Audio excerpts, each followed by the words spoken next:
Welcome everyone to Weekend Escapades. Today we are in Rhyolite, Ghost Town. This town is in Nevada and it was born in a gold rush. It happened when Shorty Harris and Ed Cross struck gold in August of 1904. This is located in the Bullfrog Mountains west of Death Valley and next to Bullfrog Ghost Town, which you'll see in our next video. Be sure to like and subscribe and turn on that notification bell as it keeps our channel going strong. Also, we're now on Patreon.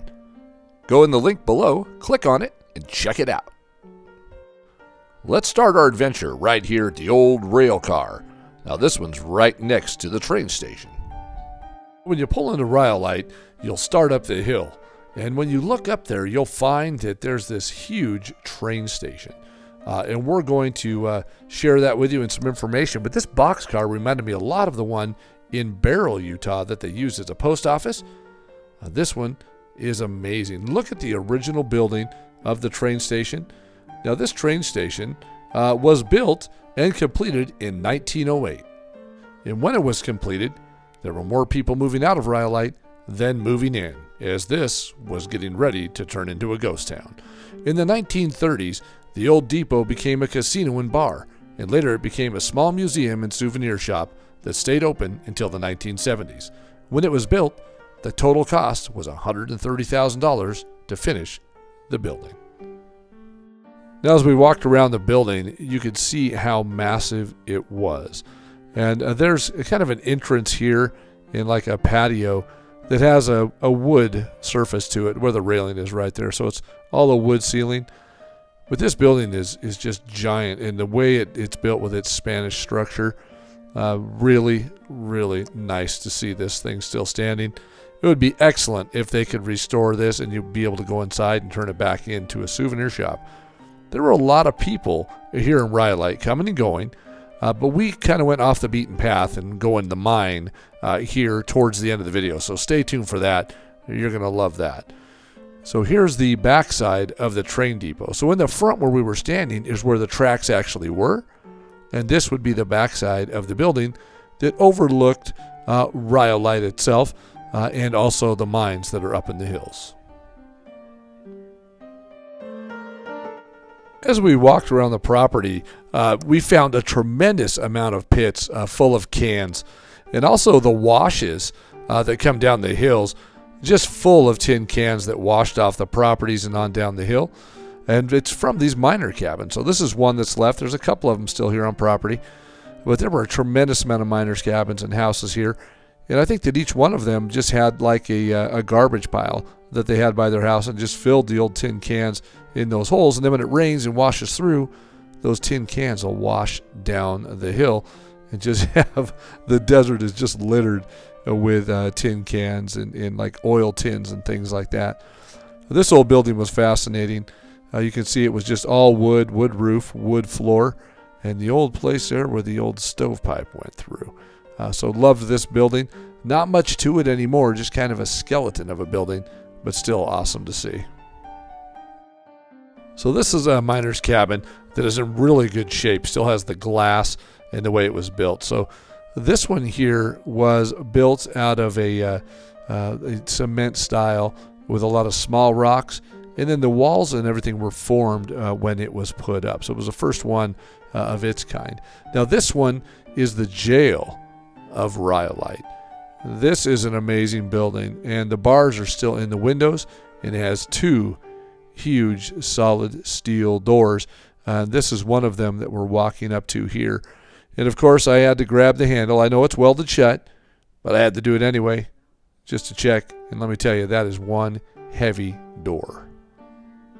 Now this jail was fairly large, and there are still some things inside. This door right here was amazing. Look at that. It looks like there's a bullet hole that comes from the inside out. But let me tell you, that door is thick. And right here you can see inside, there's still a few remnants, maybe of some antiques or some things that were in the building. But yeah, this one's still standing and still has the roof on it. And all the windows, I think there was 4 windows in total that have the bars on this building. Awesome to see this. I did not expect to see this. I've seen a couple of pictures, but this was just amazing. Really enjoyed the jail. So in the hills right behind the jail, I looked up there and found these mines that are there. So was able to go in here and take a look at the entrance there, the heavy timbers and the way it was constructed. Look at the original entrance to this mine that goes in. This was something to see, and you could feel it got really cool the closer I got in here. Didn't realize that it was going to be barred off. Thought I could go in a little further, but still, this was enough. I'm really excited about this location and the entrance to this mine. It just looks so awesome.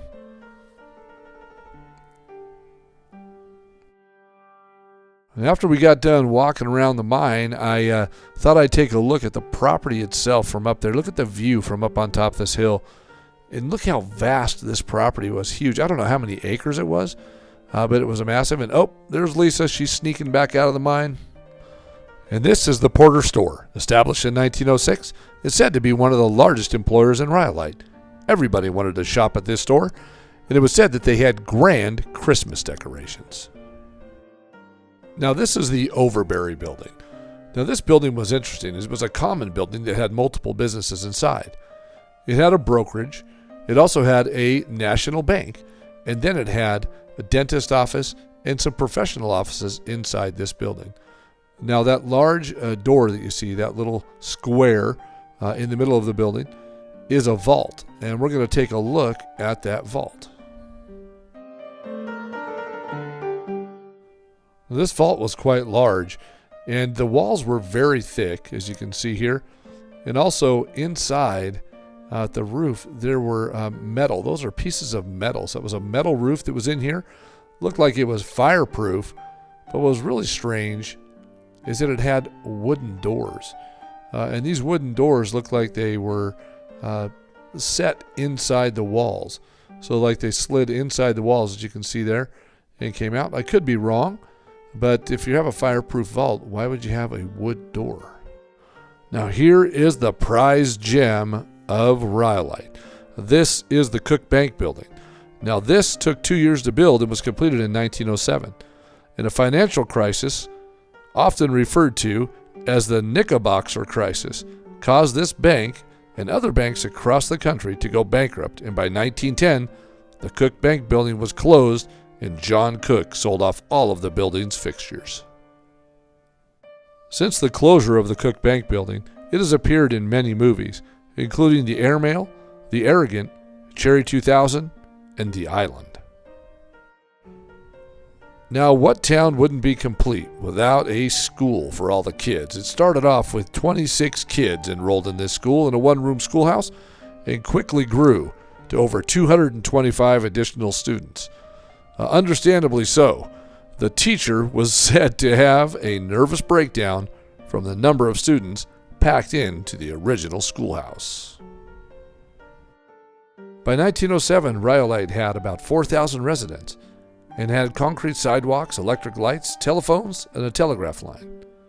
At its peak, with Rhyolite's school growing quickly, it had to build this new schoolhouse, and it was built with a cost of $20,000. And in 1909, it had once had a Spanish tile roof and a bell tower. Now this is exciting to see. We've always wanted to come to Rhyolite, and this is our first time. I had to see this bottle house. Now this was built by Tom Kelly in 1906, and all the local children used to bring wheelbarrows full of bottles to the property for 10 cents a wheelbarrow full. This was built with over 50,000 bottles in less than 6 months to build a 3-room house complete with a porch, quaint gingerbread trim, and inside the walls were all plastered like a real city home. To the miners of the day, this was a castle. And I'll tell you, I was amazed to see it and how well it's preserved. I finally got to see this bottle house. You may be asking yourself, where would you get 50,000 bottles in Rhyolite? Well, with an estimated 50 saloons operating in Rhyolite at the time, that's where Kelly collected all the bottles. We really enjoyed our visit to Rhyolite Ghost Town and taking a look at the bottle house and everything that remains, and we hope you enjoyed this as well. And until our next adventure, goodbye from Weekend Escapades.